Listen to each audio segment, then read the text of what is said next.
오늘 우리에게 주신 하나님의 말씀은 고린도전서 16장 1절에서 3절의 말씀입니다.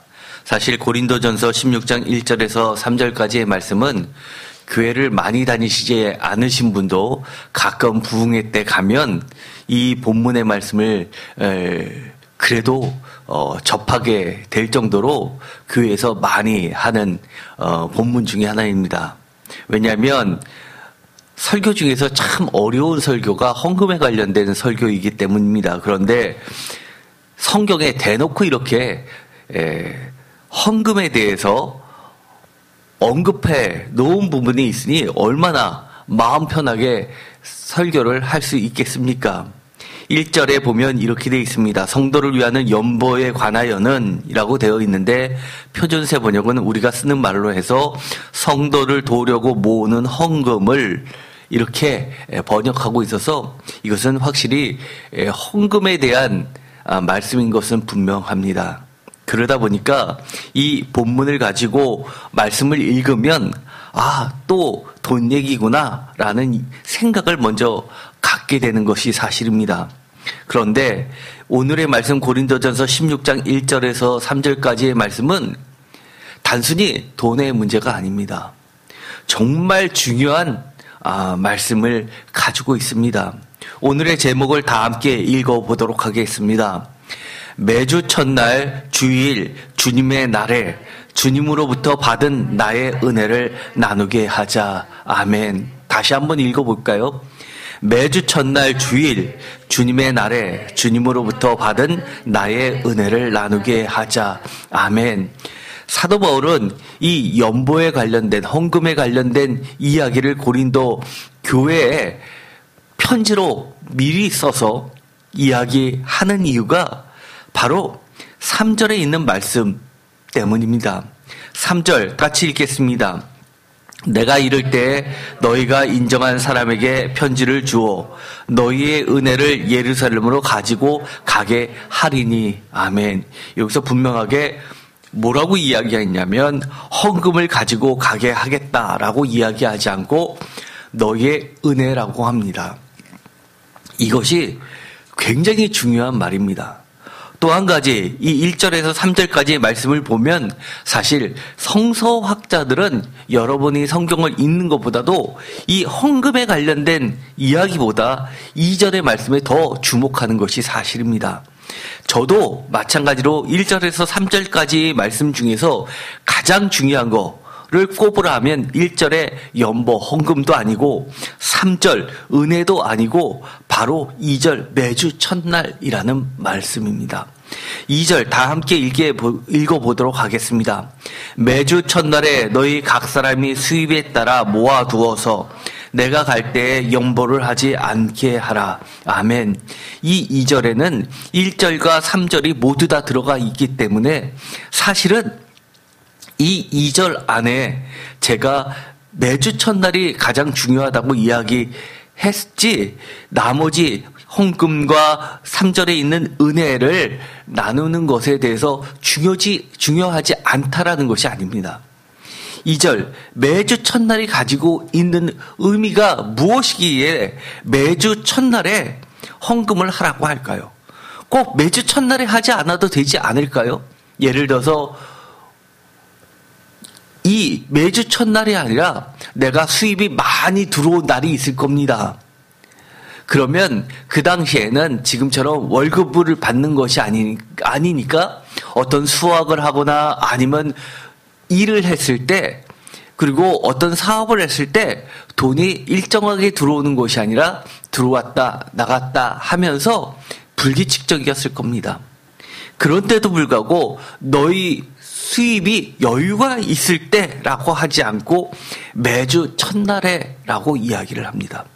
왜 그러는지 우리가 올 한 해가 시작하는 이 시점에 이것을 깊이 마음에 새겼으면 좋겠습니다.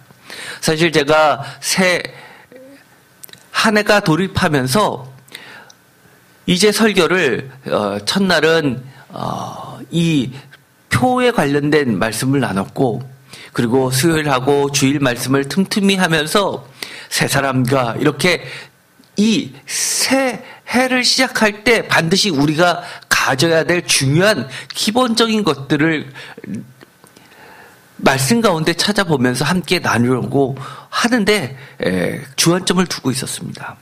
그러는 가운데 이 2절은 너무너무 중요한 말씀입니다. 왜냐하면 고린도전서 16장 2절에 있는 매주 첫날이라는 이 말은 오늘날로 이야기하면 안식일이 아니라 토요일이 아니라 바로 일요일 주일입니다. 즉, 이 주일은 기독교 역사에 있어서 시간의 기준점이 되는 겁니다. 유대교에서는 토요일이 안식일이고 유대교뿐만 아니라 이슬람권도 다 마찬가지죠. 그런데 기독교는 유독 이 토요일이 아니라 안식일 다음 날 주님의 날로 주일이 일주일을 이야기하는 것이 아니라 주님의 날을 의미하는데 이것이 바로 부활하신 날이기 때문입니다.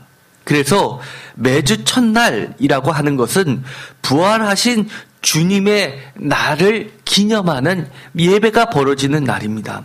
그래서 이 고린도전서 16장 2절은 초대교회가 안식일, 토요일이 아닌 주님의 부활을 기념하는 주일, 매주 첫날 일요일에 예배드리는 날로 모였다는 성경의 최초 증거가 됩니다. 그렇기 때문에 도대체 우리가 왜 주일날, 일요일날 모일까? 안식교라고 하는 단체에서는 아직도 토요일날 예배를 드리죠. 그런데도 불구하고 우리는 그것을 이단이라고 이야기하면서 주님의 날, 주일을 예배 드리는 공식적인 날로 합니다. 도대체 언제부터 이런 일이 벌어졌고 과연 그것이 성경에 근거를 두고 있는지라고 할 때 바로 성경 최초 증거는 고린도전서 16장 2절을 두고 있습니다. 이 고린도전서 16장 2절에 이야기하는 왜 매주 첫날에 각 사람이 수입에 따라 모아두어서 이렇게 연보를 하게 했는지 그것은 매우 중요합니다. 물론 여기에는 하나님의 사랑을 전하려는 그런 것도 가지고 있습니다. 그렇기 때문에 이것이 배경이 되는 것은 예루살렘에 심한 기근이 발생했기 때문에 모교회인 예루살렘 교회 성도들을 향하여 골고루 나누는 그런 전통을 가지고 있었음이 분명합니다. 그 전통의 시작이 어디에서부터 출발했을까요? 여러분들이 아주 잘 알고 있는 이야기입니다. 출애굽을 하고 광야에서 이 사람들이 배고팠습니다. 불평도 있었습니다. 그러자 주님께서 만나를 주셨습니다. 그런데 이상하게 이 만나를 많이 거둔 자나 적게 거둔 자나 일정하게 달아서 골고루 나눠 보니까 딱 맞았습니다. 오히려 욕심을 가지고 더 많이 거둔 자들은 그 다음날 썩어서 먹을 수가 없었습니다. 그런데 그 다음날 먹을 수 있게 썩지 않게 정하신 날이 그들에게 있어서는 안식일이었습니다. 거기서부터 이 전통이 가지는 의미는 하나님의 은혜를 골고루 이 땅에 편만하게 하는 것이 바로 성도들의 의무입니다. 그래서 우리는 헌금을 하는 겁니다. 생각해 보십시오. 여러분들도 그러실 겁니다. 저도 과거에 월급을 받을 때 월급을 받고 제일 먼저 신앙이 있다 그러면 누구나 다 그럴 겁니다. 12조를 뗍니다. 그리고 부모님에게도 용돈을 드립니다. 결혼해서도 마찬가지죠. 직장에서 월급을 받고 11조 떼고 용돈을 드렸죠. 그런데 점점 시간이 지나면 지날수록 월급이 적었을 때는 뭐 11조도 작고 그랬으니까 별반 차이가 없다가 월급이 조금씩 올라가면 언제나 부모님의 용돈은 11조보다 많을 수가 없었습니다. 특별히 사고가 나서 무슨 일이 벌어졌을 때 아니면 경조사가 있을 때 말고는 사실 그렇지 않았죠. 그래서 저는 사업을 하면서 늘 마음에 걸려서 항상 하나님께 내는 이 11조와 부모님께 드리는 이 용돈을 맞추자라고 마음을 먹고 있었고 실제로 사업을 했을 때 그렇게 했습니다. 그런데 여기서 이야기하는 건 우리가 왜 육신의 부모님에게도 하지 않는 그 금액을 우리는 11조라는 헌금을 할까요? 그것은 중요한 의미가 있죠. 하나님의 명령이기도 하지만 하나님의 은혜를 우리가 세어보는 아주 가장 기본적인 겁니다. 모든 물질이, 모든 복이 누구에서부터 왔는지 그 근원을 따져봐서 이것은 하나님으로부터 왔구나를 내가 인정하는 고백이기 때문에 그것을 조금도 아까워하지 않고 하나님께 헌금을 고정적으로 할 수 있었습니다. 그 안에는 의무라기보다도 어떤 은혜의 개념이 반드시 들어갔던 겁니다. 그런데 여기서 사도 바울이 특별히 매주 첫날에 너희 각 사람이 수입에 따라 모아두어서 내가 갈 때 연보를 하지 않게 하라라고 한 가장 큰 이유는 매주 첫날에 가지고 있는 그 의미가 너무너무 크기 때문입니다.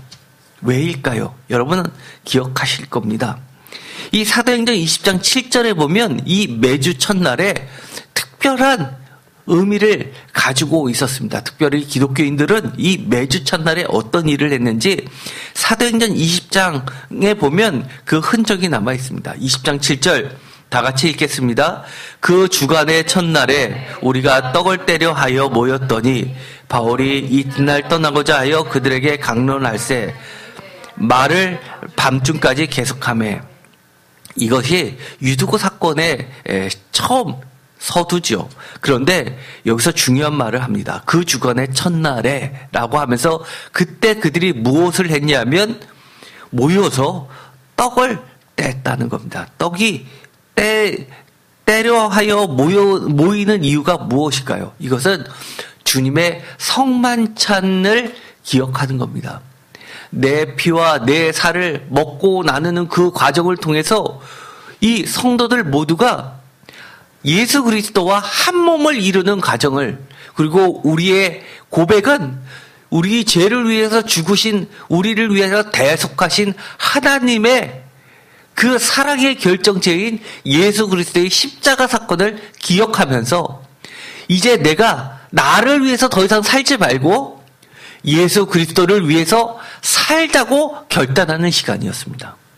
그것이 언제 일어났냐면 그 주간의 첫날, 즉 부활을 기념했던 그 부활의 날, 주일날 했던 겁니다.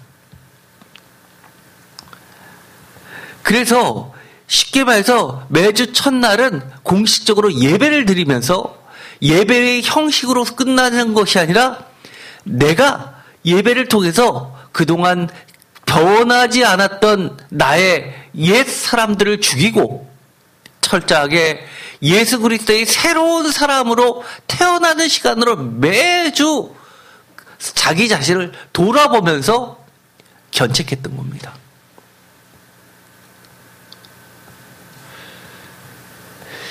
이 헌금을 거둘 때 있어서 헌금에 우리가 흔히 생각하기 쉬운 오해는 헌금은 액수가 중요하다고 생각합니다. 적게 내는 헌금과 금액이 큰 헌금 우리는 구분하려고 합니다. 그러나 제가 막상 목회자가 돼가지고 교회를 섬기다 보니까 헌금 중에서 제일 두려운 헌금이 있습니다. 우리의 자녀들이 용돈을 받아가지고 드리는 1,000원씩 드리는 헌금, 그것이 저는 제일 두렵습니다. 그래서 가능하면 제 마음속에 학생들이 내는 이 1,000원씩 내는 그 헌금보다는 더 많이 제가 이런 핑계 저런 핑계 대서 무슨 상이다 뭐다 해가지고 자꾸 몇 배로 돌려주려고 애를 썼습니다. 그런데 어른들이 중직들이 내는 헌금은 금액이 그거보다 어마어마하게 크죠. 그러나 퍼센트로 한번 계산해 볼까요? 학생들이 중학교 때 4만 원 용돈 받아서 내는 이 헌금의 퍼센트는 어른들의 11조 이상입니다. 사실요, 이 하나님의 입장에서 봤을 때는 X보다는 그 헌금을 드릴 때 함께 드리는 정성과 고백이 훨씬 중요한 겁니다. 고린도전서 16장 2절에 보면 모아두어서 라는 말을 한 이유가, 이것은 다른 말로 이야기하면 따로 저축해 두십시오라는 그 말인데, 그리고 그 16장 2절에 보면 그제야 뭐뭐 하는 일이 없게 하십시오라고 덧붙여서 하는 그 말은 주님의 은혜를 나누는 과정도 은혜에 넘쳐서 억지로 하지 말고 자발적으로 기쁜 마음으로 자원해서 하라라는 그 의미입니다. 참고로 고린도후서 8장 1절에서 4절을 보도록 하겠습니다. 형제들아, 하나님께서 마게도냐 교회들에게 주신 은혜를 우리가 너에게 알리노니 하면서 마게도냐 교회들에게 주신 헌금을 이라고 하지 않고 은혜를 이야기하고 있습니다. 2절 다 같이 읽겠습니다. 환난의 많은 시련 가운데서 그들의 넘치는 기쁨과 극심한 가난이 그들이 풍성한 연보를 넘치도록 하게 하였느니라. 아멘. 많은 사람들이요, 헌금은 많이 번 사람, 수입이 많은 사람이 많은 헌금을 한다고 생각을 합니다. 그러나 성경은 그렇게 이야기하지 않습니다. 뭐라고요? 왜 마게도냐 교회들에게 주신 헌금이라고 하지 않고 마게도냐 교회들에게 주신 은혜라고 했을까요? 환난이 많고 시련이 많으면 많을수록 그들이 경험했던 것은 환난과 시련과 어려움과 가난과 극심한 가난이 아니라 환난과 많은 시련을 뛰어넘고 극심한 가난을 뛰어넘는 하나님이 주신 그 크신 넘치는 은혜와 기쁨이었다는 이야기가 되는 겁니다. 그래서 하나님의 그 크신 은혜가 그들로 하여금 풍성한 연보를 넘치도록 하게 만들었다는 겁니다. 표준세 번역으로도 읽어보겠습니다. 다 같이 읽겠습니다.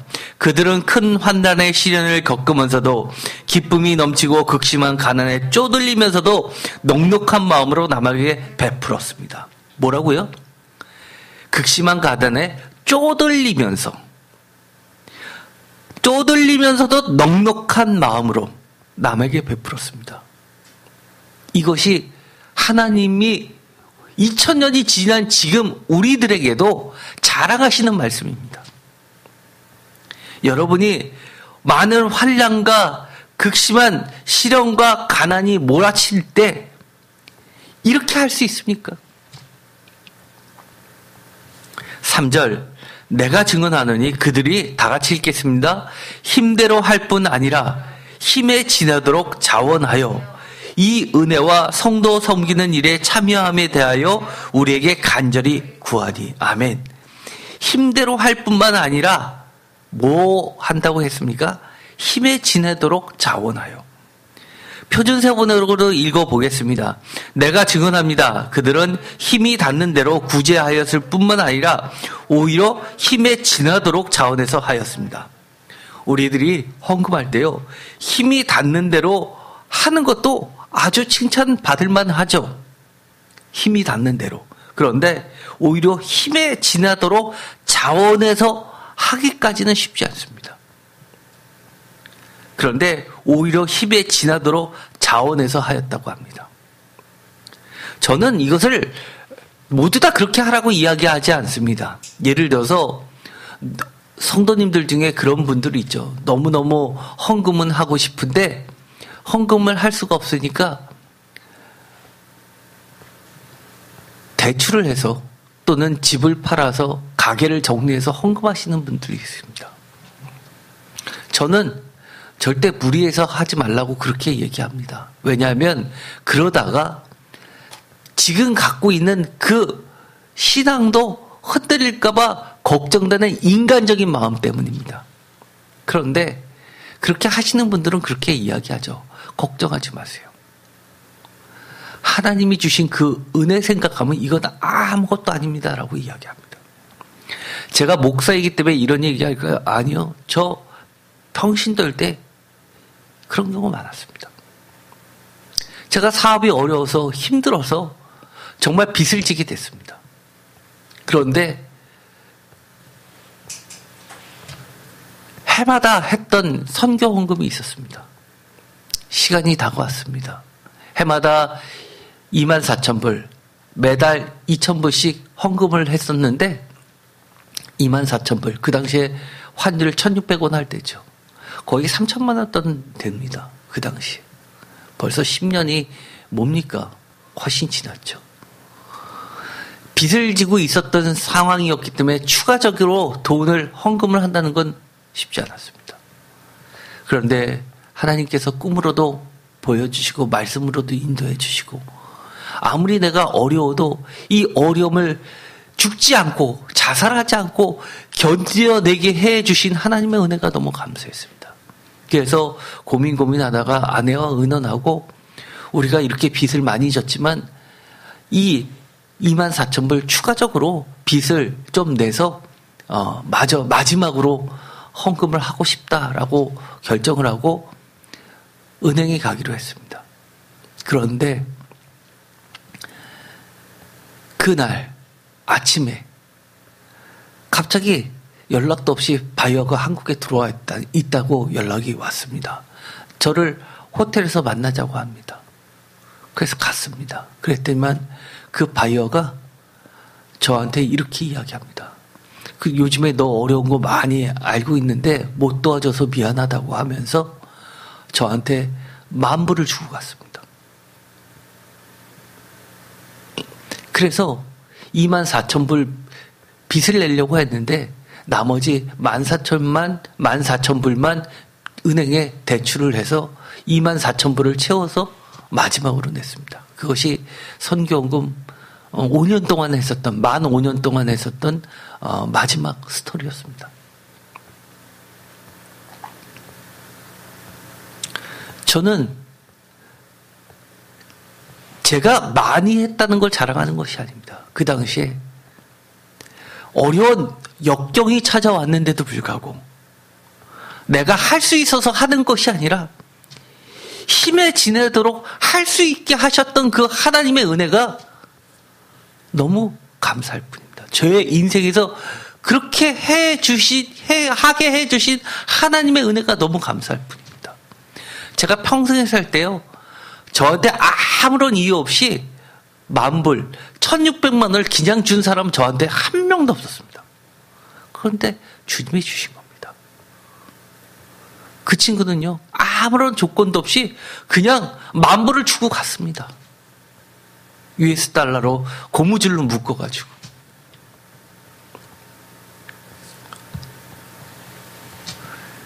우리는요, 항상 하나님의 은혜를 먼저 생각해야 되는데 인간적인 계산을 먼저 할 때가 있습니다. 그러면서 이렇게 이야기하죠. 4절. 이 은혜와 성도 섬기는 일에 참여함에 대하여 우리에게 간절히 구하니, 성도들에게 간절히 요청하였다는 겁니다. 이렇게 이야기하면 결국은 헌금 많이 하라는 이야기 아니야? 돈 내라는 이야기 아니야? 아니요. 그렇게 들었다면 지금까지 했던 얘기 다 잘못 들은 겁니다. 다시 한번 제가 같은 이야기인데 다른 버전으로 이야기를 해보도록 하겠습니다. 하나님의 은혜, 예수 그리스도의 은혜, 그것을 이야기합니다. 부활의 아침, 주일 첫날의 이야기를 하도록 하겠습니다. 우리가 너무나 잘 알고 있는 말씀이죠. 마가복음 16장, 마가복음의 맨 끝장입니다. 이때 어느 날 어떤 일이 벌어졌나요? 부활의 아침 주일 첫날, 주일날 막달라 마리아와 여자들이 주님을 위해서 장사 지냈던 그 동굴을 기억하고 찾아갑니다. 향품을 사고 장례식을 치르기 위해서 이 주님을 위한 배품과 배품에 대한 이야기가 자세히 나오죠. 그 뒤에 무엇이 나오냐면 예수 그리스도의 막달라 마리아와 여자들에 대한 반응과 부탁이 나옵니다. 마가복음 16장 1절. 다 같이 읽겠습니다. 안식일이 지남에 막달라 마리아와 야고보의 어머니 마리아와 또 살로메가 가서 예수께 바르기 위하여 향품을 사다가 두었다가, 미리 두었죠. 향품 얼마나 비싼지 아십니까?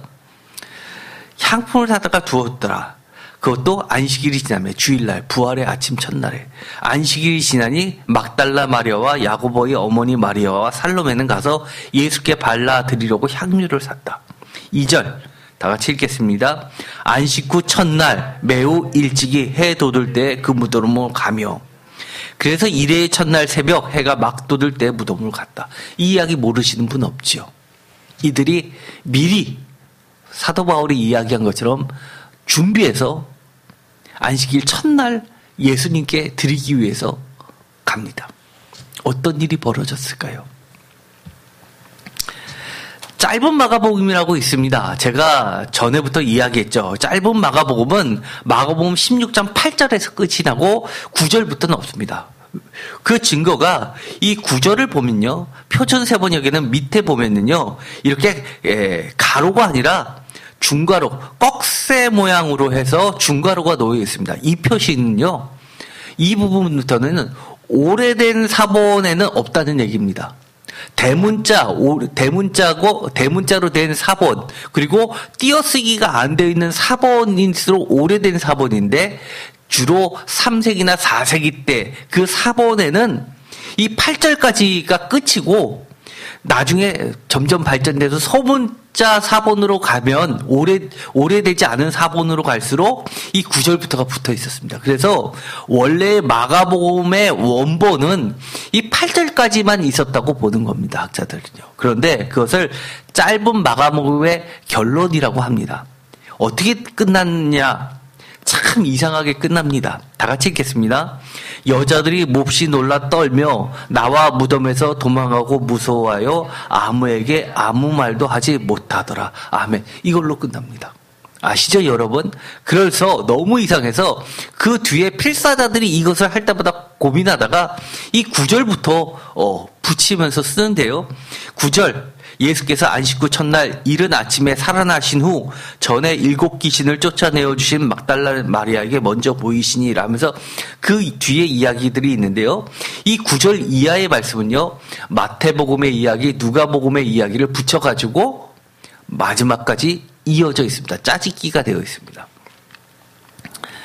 그렇다는 이야기는 이 9절 이후는 마태복음과 누가복음이 생겨난 이후에 기독교 필사자들이 그 부분을 쓰기 시작했다는 이야기가 됩니다. 그런데 왜 그들이 주님을 위해서 무엇인가 드리려고 물질을 모아가지고 주님께 간 그 사랑인데 그 뒤에 이렇게 끝나냐 하는 겁니다. 저는 이것이 마가복음의 뛰어난 예술적 미학이라고 봅니다. 제가 전에도 이야기했죠. 기억나시겠죠? 여기서 여자들이 몹시 놀라 떨며 나와 무덤에서 도망가고 무서워하여 아무에게 아무 말도 하지 못하더라라고 끝나는 이 오픈 결말은 우리로 하여금 많은 생각을 하게 합니다. 우리가 스스로 그 답을 찾게 합니다. 여러분은 이 사람들을 영화 속에서 봤다고 칩시다. 부활절 아침에 갔는데, 무덤에 갔는데 예수님을 만나지 못하고 빈 무덤만 있습니다. 그들이 무서워서 떨면서 도망합니다. 그리고 아무에게 아무 말도 하지 못합니다. 이렇게 해서 영화가 끝이 납니다. 여러분 그 장면을 보면서 어떤 생각을 하시겠습니까? 여러분도 같이 무서워해서 무덤에서 도망합니까? 무서워합니까? 그래서 아무에게도 아무 말도 하지 못하십니까? 아니면 주님의 반응과 부탁은 마가복음 1장 1절 처음부터 시작됐습니다. 마가복음 1장 1절 다 같이 읽겠습니다. 하나님의 아들 예수 그리스도의 복음의 시작이라. 사실은요, 원문에는 이렇게 되어 있습니다. 제가 1장 1절을 이야기할 때 이런 이야기를 했죠. 원래 이 1장 1절은요, 제목 같다고 그랬습니다. 왜냐하면 이라라는 말이 원문에는 없습니다. 서술어가 없이 단어로 명사로 되어 있어서 결국은 제목 같다는 겁니다. 원문은 이렇게 되어 있습니다. 하나님의 아들 예수 그리스도의 복음의 시작. 이걸로만 되어 있습니다. 바로 이것이 주님의 반응과 나를 찾아온 그들에게 보이신 주님의 반응과 하나님의 부탁입니다. 어떤 부탁이요? 무덤에서 도망하고 무서워하며 아무에게 아무 말도 하지 못하고 가는 나를 사랑하는 그 여인들, 제자들도 감히 못한 일을 한 제자들은 잡힐까봐 다 도망갔는데 여인들이 찾아온 그 중에서 막달라 마리아라고 하는 그 여인은 가장 사람들로부터 손가락을 당하고 죄인이라고 취급받았던 여인이 제일 앞에 나오는 이유는 그만큼 죄가 많았기 때문에 나를 사랑해 주신 그 예수님의 그 사랑이 너무 크고 은혜를 잊을 수 없어서 찾아온 사람입니다. 그에게 하나님은, 주님은 이렇게 이야기합니다. 너희들이 나를 사랑하는 그만큼 내가 그 누구보다도 너희에게 가장 먼저 뭐를 보여준다는 겁니까? 부활의 아침을 선물해 준다는 겁니다. 빈 무덤을 제일 먼저 보여줬다는 겁니다. 그 빈 무덤이 무엇이 되었습니까? 하나님의 아들 예수 그리스도의 복음의 그것이 시작이라는 겁니다. 그런데 이제 복음이 시작이 되었는데 왜 무서워서 무덤에서 도망가느냐는 겁니다. 왜 아무에게도 아무 말도 하지 못하느냐는 겁니다. 여러분은 이 영화가 끝나면서 가슴을 칠 겁니다. 왜 그래? 왜 무덤에서 도망가? 무덤에서 도망가지 말고 사람들을 불러서 야 여기 봐, 빈 무덤이잖아. 예수님 안 계시잖아. 예수님 살아나셨잖아 라고 얘기해야지. 왜 도망가? 왜 무덤에서 그 현장을 도망가? 현장을 지켜야지 라고 생각하시는 분도 있습니다. 어떤 사람은 가슴을 치며 울면서 주님이 이렇게 살아나시고 기쁜데 왜 무서워해? 라고 안타까워하시는 분이 계실 겁니다. 또 어떤 사람은요, 가슴을 치며 마음을 찢으면서 왜 아무에게도 아무 말도 하지 못해? 이것이 예수 그리스도의 복음의 시작이라고 왜 외치지 못해? 라고 이야기하는 겁니다. 저는요, 이 짧은 마가복음을 보면서 정말 주님이 이렇게 얘기해 주시는 것 같습니다. 야, 너무너무 너희들 보고 싶었어. 너무너무 고마워. 나는 너희들이 나에게 이렇게 연보를 가지고 왔지만 나는 너희에게 세상에서 가장 값진 것, 가장 귀한 보물을 너에게 주고 싶어. 그래서 너희들을 부른 거야 라고 얘기해 주시는 것만 같습니다. 사도 바울이 왜 그들에게 이렇게 이야기할까요? 매주 첫날에 너희 각 사람이 수입에 따라 모아두어서 내가 갈 때 연보를 하지 않게 하고 너희의 은혜를 가지고 가게끔 미리미리 하라고 이야기합니까? 왜요? 너희들이 하는 그 연보보다도 너희에게 베풀어 주실 하나님의 예수 그리스도의 그 은혜가 여러분이 상상하는 그 이상으로 너무너무 헤아릴 수 없도록 크다는 것을 이야기하는 겁니다. 우리가 제일 안타까운 것이 뭘까요? 신앙생활을 하면서도 예수 그리스도의 그 은혜를 모르면서 신앙생활을 하는 경우가 많이 있습니다. 내가 노력해서 내가 성실해서 내가 복을 받는 것인데 내가 신앙생활을 하다 보니까 신앙의 언어로 그럴싸하게 포장해서 하나님의 은혜입니다 라고 이야기하는 사람이 너무 많이 있습니다. 정말 전적으로 하나님의 은혜입니다 라고 고백하는 사람이 과연 몇일까요? 저는요, 제가 아무리 노력했어도 그 노력한 기대했던 그 결과가 나한테 오지 않았을 경우가 너무너무 많이 있었다는 것을 경험합니다. 그런데 어쩝니까? 그게 세상이지. 내가 노력한 그만큼도 갖게 하시는 하나님의 은혜도 큰데 하나님은 신명기 때 뭐라고 이야기하십니까? 너희들이 뿌리지도 않고 심지도 않은 것을 따먹게 해주시겠다라고까지 이야기하십니다.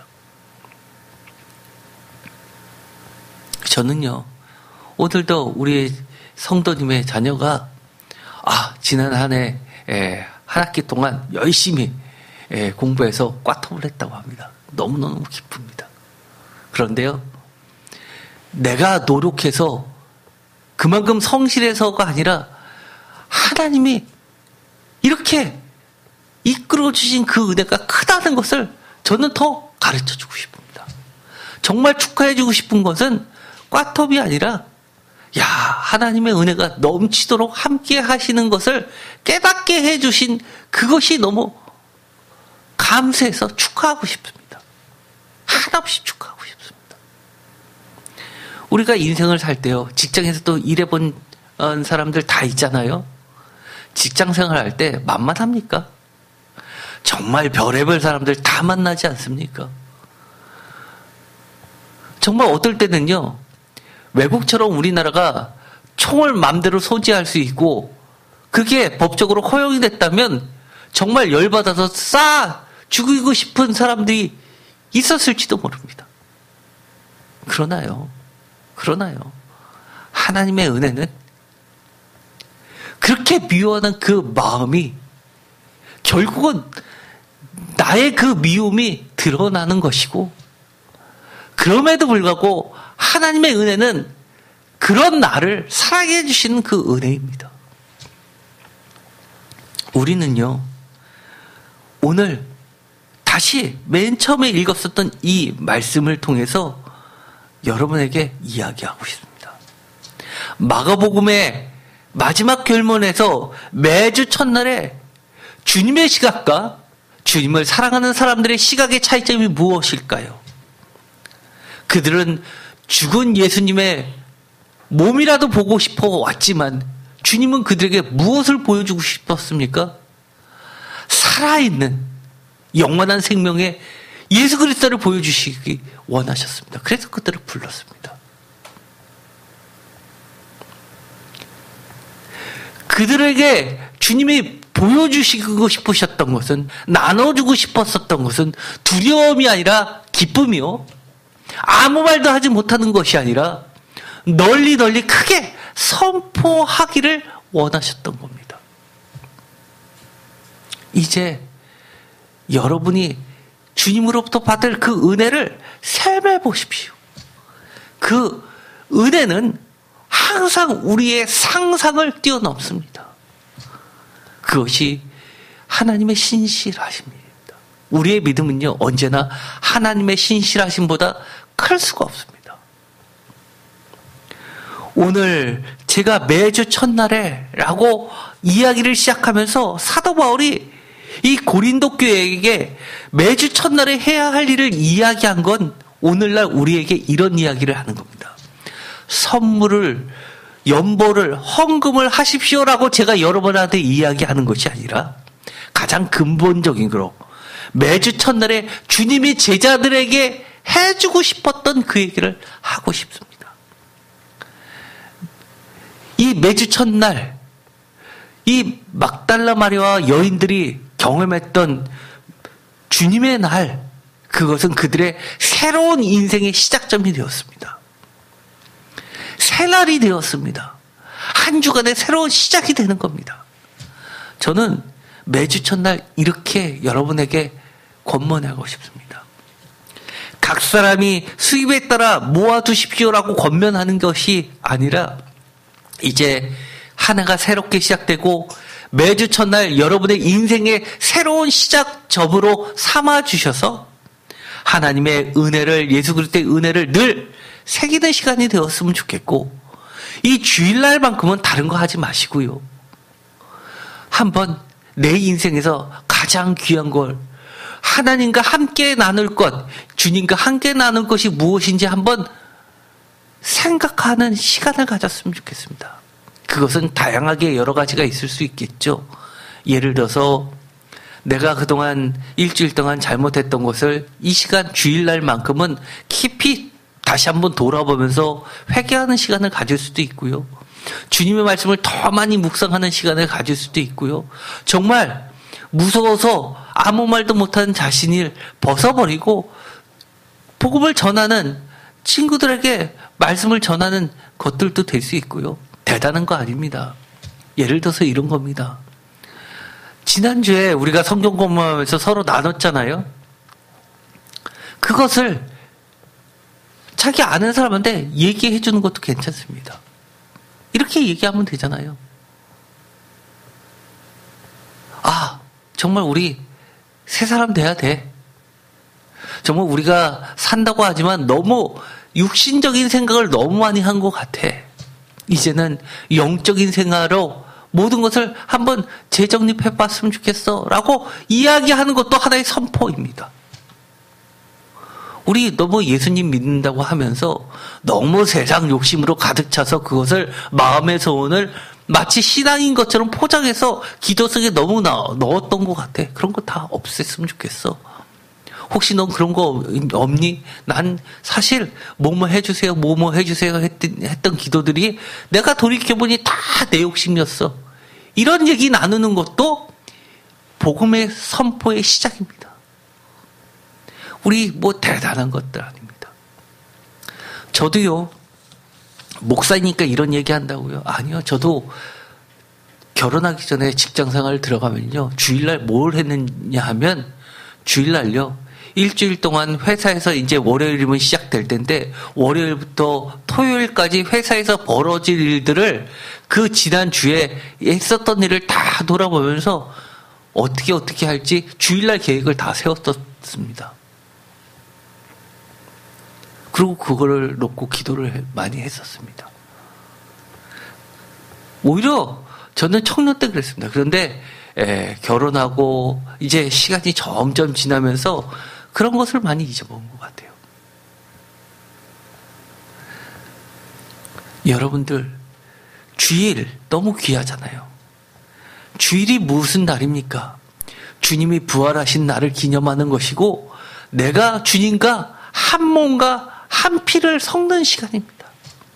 이때 나의 모습을 주님으로 한번 바꿔보려고 주님의 은혜를 세마하고, 또 내가 가장 포기하지 못하고 귀한 것들을 그때 주님께 드리는 시간으로 가졌으면 좋겠습니다.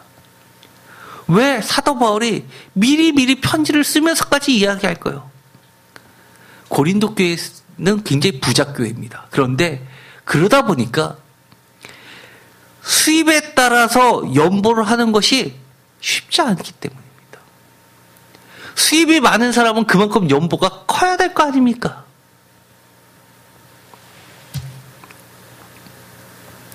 우리가 인간적인 세상으로 지금까지 살아왔다면 주님의 날, 주일만큼은 우리가 다시 주님의 몸이 되는 시간이 되었으면 좋겠습니다.